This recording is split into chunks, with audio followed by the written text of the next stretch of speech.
This little boy was born a warrior. When two venomous green snakes were sent to kill him in his crib, he simply grabbed the serpents with his tiny bare hands and strangled them to death while laughing. Years later, he became a legendary warrior who waded into a poisonous swamp to hunt a massive 9-headed hydra. He sliced through the monster's thick necks with his blade until he chopped the beast down. Next, he faced a colossal wild boar that could crush a man, but he stood his ground and smashed the beast with a single swing of his massive club. Then he tracked a demonic lion with impenetrable skin into a cave. His arrow shattered against the beast's hide, so he threw down his weapons and tackled the monster, strangling the life out of it with his bare hands. But the world didn't know these heroic feats were actually lies, staged with a team of tricksters and smoke effects. The hero was really just a mercenary working for money, drowning his guilt in alcohol and hiding from a tragic past where he lost his family.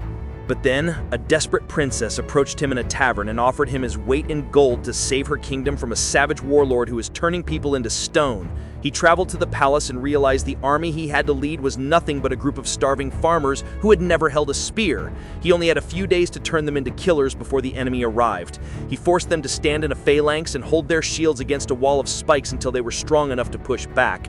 When the painted barbarians finally attacked, the farmers panicked and broke the line, but the warrior charged into the chaos, swinging his massive club and knocking 5 men into the air with every strike.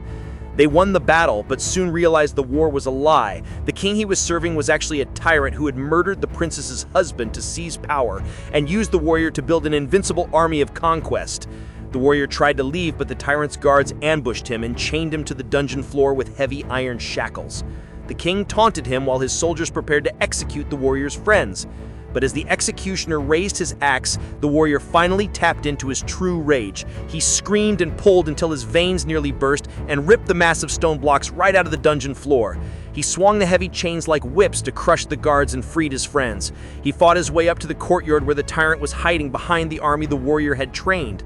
The soldiers looked at the man who taught them honor, and then at the evil king, and they lowered their spears, refusing to fight.